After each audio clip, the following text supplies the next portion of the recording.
President of the United States was delivering a eulogy for his friend and supporter, and he interrupted that eulogy to make the announcement that on the following day, his administration would be revealing a major breakthrough in the question of what causes autism spectrum disorder. I think it's reasonable to assume that an announcement like that must be seismic and definitive in order to warrant interjection into the public grieving process. Something like, stop everything. There are petrochemicals in the atmosphere from automobile tires and they're causing developmental disorders. As we all know, that announcement was acetaminophen, Tylenol, don't take it, tough it out. The authors of that study prefaced the result by saying this is a noisy correlative link. There is a stronger link between fever and developmental disorders in fetuses.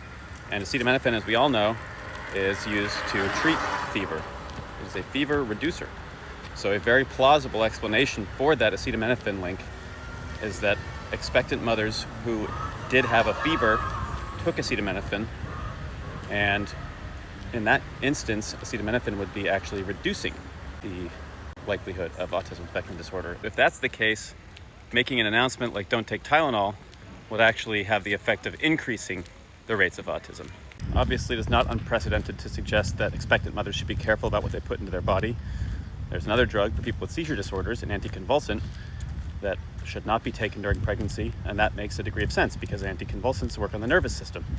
So you could see why a drug that impacts neurotransmitters might have some sort of impact unforeseen on a developing fetus and their nervous system.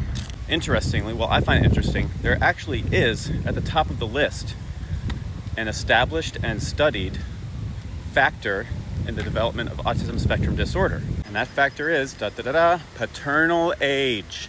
How old is the man whose sperm fertilizes the egg?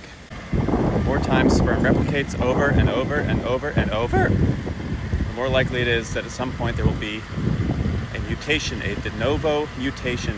And after 40, those mutations increase, and they increase the likelihood that the embryo will have a neurological developmental disorder.